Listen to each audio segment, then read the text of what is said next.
What's your favorite scary movie? For me, when it comes to post-90s movies, it's not even a question. And here's 7 reasons why. Number 1, The Mask. The Mask to me is the best mask ever. Only Michael Myers' original mask surpassing it. It was based on a painting by Edvard Munch called The Scream. It was a reflection of his personal misery from suffering from what is most likely undiagnosed schizophrenia. The mask is covered by an awesome Grim Reaper shroud and, of course, the iconic phone call voice that has remained the same throughout the series. Number 2, the characters. This film is 90s nostalgia all over. If you grew up in the 90s like me, then these characters are like people you grew up with. We get Sidney Prescott, the best final girl since Nancy outsmarted Freddy, which is non-surprising since Wes Craven directed that film too. She's hot, she's smart, and she don't screw around. In fact, she's one of the most physically active final girls. She could probably take Laurie Strode or Nancy in a straight fight. But she's far from the only iconic character. You also get Randy, the horror expert, who somehow pulls off being nerdy and yet being cool at the same time. It was a huge mistake to kill him off so quick in the series. You get the party animal, Stu, with his morbid sense of humor and lack of any tact whatsoever. You get the handsome, dark, brooding Billy, who's Sidney's boyfriend. He reminds me a lot of a young Johnny Depp. And I'm shocked he didn't become a big star. You also get the sassy Tatum, the hard and cynical yet soft underneath Gale Weathers, who kind of straddles the line between being a villain and a hero. And of course the dopey but lovable Barney Fife-ish Deputy Dewey, who has a hard-on for Gale. They would eventually become a real couple off set. Number 3, the opening scene. How's this for a big statement? There have been tons of great opening scenes in horror history, like Halloween, which this movie idolizes, and Suspiria. But this is the best opening scene in horror history, period. From the sinister phone call to the brutal double murder to killing off the supposed main character off in the very first scene. Seriously, Drew Barrymore at the time was the biggest star on set, and she's featured prominently on the movie cover, but she gets killed in the very first scene. And not just that, it's a brutal kill. Talk about making a statement.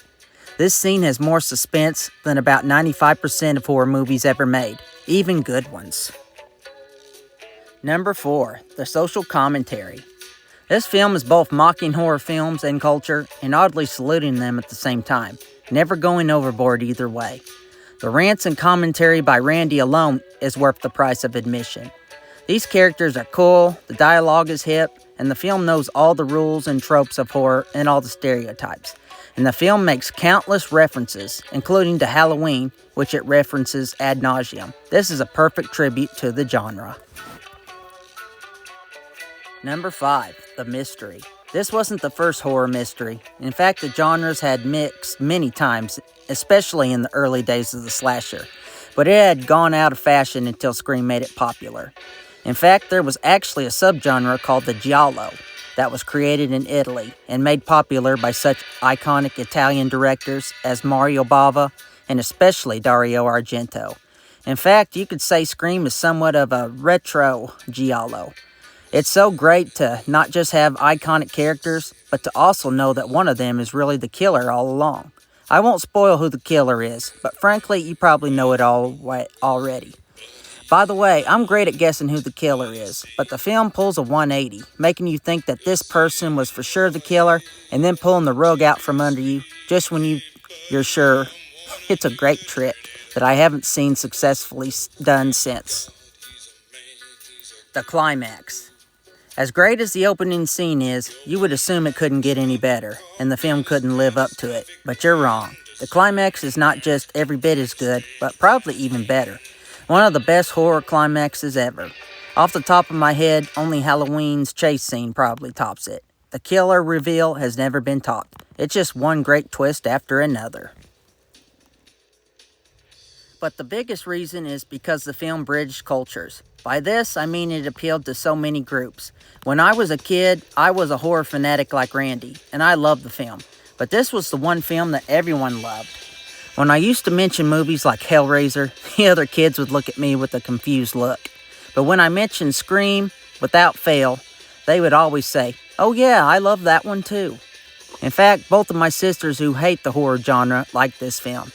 In fact, my oldest sister actually showed me the film when she rented an old VHS version.